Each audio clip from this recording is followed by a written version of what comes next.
Welcome back to The High Ground, the podcast that is all about helping businesses achieve the ultimate advantage over their competition. We use our expertise to discuss business, leadership, and marketing. And this week, we continue our 6-part marketing series that aims to clarify your messaging and make your marketing work for you. This is part 3 of our deep dive into Donald Miller's Building a StoryBrand. And if you haven't caught part 1 or 2, I highly encourage you to check it out before listening further. You'll learn why confusion kills sales, the basics of StoryBrand marketing, and how to identify your ideal customer, the hero, and the problems they're facing. But before we jump in, I want to fill you in on an exciting giveaway we're running throughout this 6-part series, and trust me, you do not want to miss your opportunity. How to enter? Simply comment, clarify my message, and I will send you a copy of Building a StoryBrand book by Donald Miller. But that's not all. I will also be offering a completely free 2-hour strategy session where I will walk you through and build out your StoryBrand message so your marketing will start producing massive results without needing to increase your marketing budget. Now, enough stalling. Let's jump in to today's episode.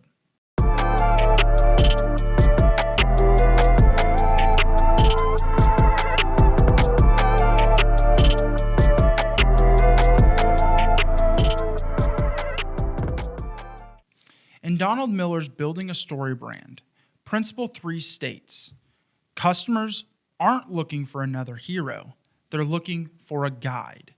This perspective flip can be a game changer.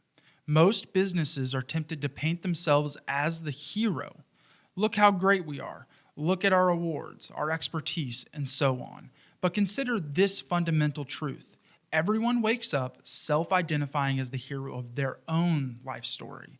And if your brand tries to be the hero, you end up competing for the same spotlight. Miller references story scholar James Scott Bell, who talks about how our lives are divided into chapters marked by doorways of no return. These are significant events like the day your parents announced their divorce, the moment you landed your first real job, or when you left home for college. In each chapter, there's often a mentor, an influential figure, a guide who helps us interpret these events and grow from them.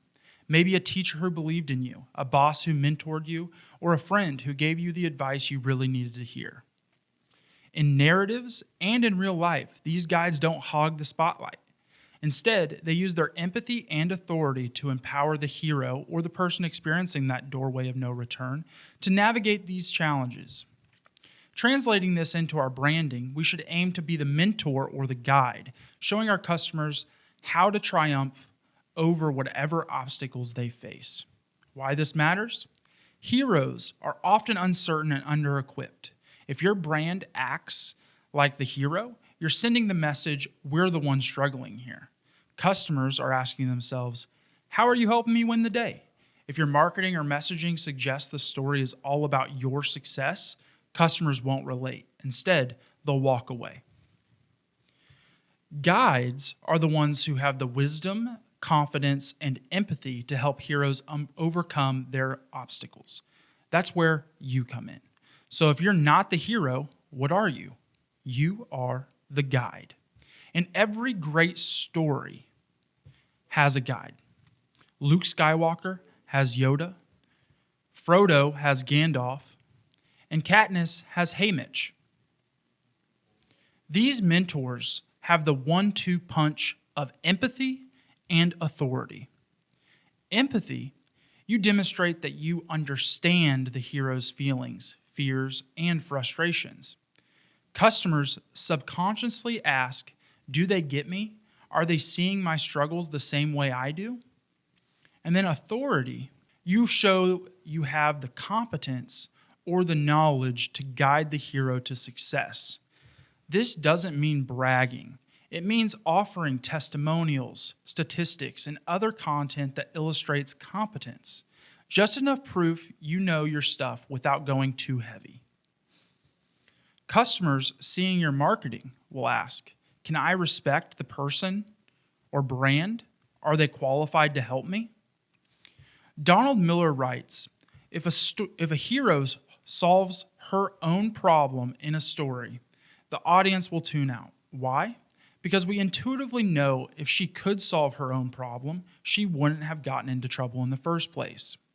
That's why the guide is an essential piece of the SB7 framework. Without you, the hero, can't overcome their challenges. But why does this guide role resonate so powerfully with customers? Basic human psychology offers a clue. We are wired to seek connection and support. Research shows that when people feel genuinely understood, when they sense empathy, their stress levels decrease and their trust increases. On the flip side, Harvard Business School professor Amy Cuddy's work reminds us that people decide almost instantly whether they can trust you or respect someone. They ask, does this person understand me? And can this person help me? If the answer to both is yes, they lean in and engage. In other words, by focusing on their story, you're meeting a primal human need for connection and reassurance, and the data backs it up. Now let's move on from principle to practice. How exactly do you position yourself as the guide in your customer's story, rather than hogging the spotlight as the hero? Here are some concrete steps, plus examples for a plumber so you can see how it works in real life. Number 1, craft an empathy statement. You need to identify their pain points. Think about what frustrates your customers most. For a plumber, that might be a clogged drain making showers miserable or a sewer line backup flooding the basement. You need to verbalize their feelings. In your marketing, use words that show you get it. In a plumber example, we know nothing's worse than waking up to a flooded basement and feeling helpless about the mess. You need to keep it short and genuine. Empathy statements are as simple as, we understand how stressful it is when your home's plumbing fails at the worst possible time. Why it works: when people read or hear that you truly understand what they're going through, trust skyrockets. They realize you're not just out for profit, you're there to solve a problem they desperately want fixed. And number 2, you need to demonstrate your authority. You need to collect testimonials. For example, you need to ask happy customers for a quick statement like, they saved me from an expensive sewer disaster, professional, fast, and friendly. Post these on your website or your Google business profile, and people will flock to your business. You need to use clear statistics. For instance, over 1,000 local homeowners rely on our emergency plumbing services every year. Or, our team has unclogged 3,500 drains and counting. You can also show awards and logos. So if you've gotten any accolades like a Best of Plumbing Services Local Award or an Angie's List recognition, display it briefly on your homepage or in a sidebar. Voted City's Best Plumber 2025. Even better, if you've serviced recognizable local businesses or community centers, quickly mention those logos to show that you're trusted in the local community.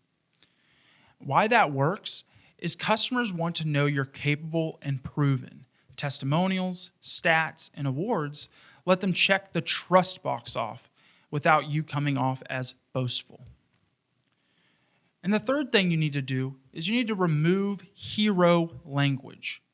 So you need to look at your homepage, your brochures, your social posts, your flyers, your door hangers, whatever it may be. You need to count how many sentences start with we or our company.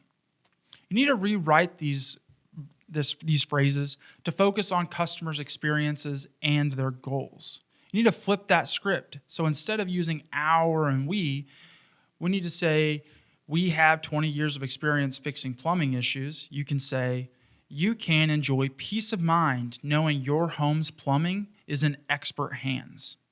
Another tweak, instead of saying, our company works fast, that becomes, you get quick relief from leaks and clogs without the hassle. Instead of our and you, our and we, you need to emphasize you and your comfort, your peace of mind, your day back on track. Why this works is the shift frames them as the hero who's conquering their problem, with you as the supportive guide offering critical expertise. When you put it all together and you take empathy, we understand how surprise leak can ruin your day, and authority, over 2,000 families trust us for 24/7 emergency plumbing. Plus, we've been voted neighborhood's favorite plumber 3 years running. And you take that and you turn it into some customer-focused copy. You deserve a stress-free morning routine without worrying about your shower backing up. Let us handle that problem so you can relax. When you integrate these 3 steps, the empathy, the authority, and the customer-centric language, you'll see engagement skyrocket. People respond to guides who know what they're doing and genuinely care about the hero's journey. That's the winning formula for any brand, from plumbing to med spas to high-end consulting. It does not matter. And you can take these measures as how you set the stage as a trusted guide, rather than overshadowing your customer story with a hero complex. Next week, we'll talk about how to lay out a simple plan that shows customers exactly how to do business with you and reduce any risk they might feel. Until then, remember, a great guide is someone who understands, listens, and provides the tools for success. Your customers don't need another hero. They need you to guide them. Thanks for joining us on The High Ground, your go-to podcast for business, leadership, and marketing. We aim to provide value in each episode so you can reach your goals and have the ultimate vantage point over your competition. If you're ready for more tips, tactics, and inspiration, be sure to subscribe, leave a review, and share this show with others who aim to rise above. Keep striving, keep leading, and we'll see you soon on the High Ground podcast.